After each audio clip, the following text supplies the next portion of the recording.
Today, we live in the world of social media with just one simple tap. Information about anyone and everything is right at your fingertips. So, how has the world of sports, including athletes that are in front of you every day and the teams themselves, had to adjust to this new life? Well, it all starts with responsibility. So, how can people use their social media for good so you get less of the situations like North Dakota and more where you're spreading positive outreach? Right. So obviously, 99.9% of all athletes have an Instagram, a Twitter, a Snapchat. I Rebecca think those Russo are the is three certainly biggest active social on social medias. media, mainly using her Instagram. The former BU women's hockey forward posts everything from game photos to her daily life. But when she stepped foot on campus her freshman year, BU Athletics sat down with teams to let them know what it meant to post as a Terrier. How much was Kevin on top of your social media when you were at BU? Did he speak to you when you were coming in? I think when we came in freshman year, they kind of gave us a lowdown of, what and what not to post. And I think we had even athletics meetings with, the athletic director and, the teams and advisors and all this. So they were very, you don't post this, you don't post that.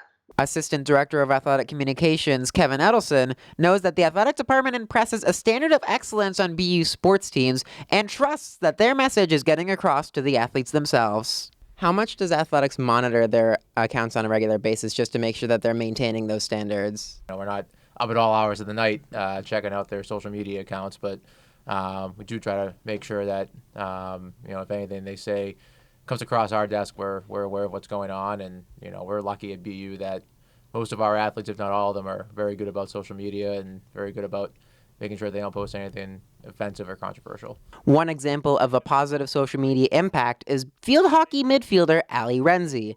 About 2 months ago, after a conversation with her father, Renzi started her food blog, The Grumbling Tummy, as a way to promote healthy eating and a realistic lifestyle on Instagram.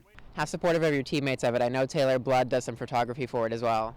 A bunch of the seniors, like Hester and Bay, always tell me how happy the Grumbling Tummy posts make them when they see them in the morning or at night, and the rest of everyone just really supportive. They always like, will you cook for me? Can I come try that? Just really nice things that make me feel good about it. One way in which Russo has promoted positive impacts on social media were through the hashtag #BeBoldForChange movement, inspired by Team USA sitting out the 2017 IIHF Women's World Championship to elicit equal pay from USA Hockey's organization. How did social media play a role in spreading the word? The hashtag #BeBoldForChange was huge when it all came about. When I tweeted it, the amount of retweets I think I got over 500 likes and retweets. I was honestly so shocked. I was like, oh my gosh, I've never gotten this many likes and retweets. Sometimes things don't always go right on social media for an athlete. Edelson knows that athletics has a general guideline for when situations like these arise. Say something like Jack Eichel's epidemic a few years ago on Snapchat comes up. What does athletics do to make sure the situation gets handled? As communicators, we try to educate the athlete on why what they did was wrong and how to be better about going forward on social media. You say it can be a good thing and a bad thing. In what way can it be a bad thing that something gets out so fast? For example, the North Dakota women's hockey team. It got on Twitter before the girls even knew they were getting cut. So I think that's the negative side of it when, someone hears light of something and they want to be the hero kind of, and tweet it so they're the first one to know. I think that's just a negative. Just like athletes now, teams are finding their own brands on social media, becoming more engaging with fans and the communities at large. Now, as far as the team accounts go, how do you guys make sure that they're informative yet fun? It's all about finding that voice, and different accounts do different things. We're not trying to be the LA Kings or some of those other team accounts that I think do a good job of being very fun. We have to be much more respectful, and there's no cheap shots, no trash talk. It's not as much fun banter just because you don't want anything taken the wrong way. And then it can be easy to just retweet something. How do you know exactly what to tweet yourself, whether it be you and Cam Atkinson or something with a fan? How do you know what to tweet on your own? I just like to show my fans and engage them in my life, whether that's hockey or updating them on something that's going on in my life. So I guess it's just picking and choosing.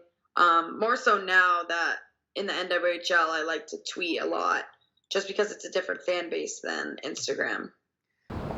So where do athletes and teams go from here? As far as the athletes go, there are formats like the Bloggers Tribune and the Players Tribune where they're getting up close and personal with all of their fans. For the teams, they're becoming more interactive with other teams, their fans, and their players every single day.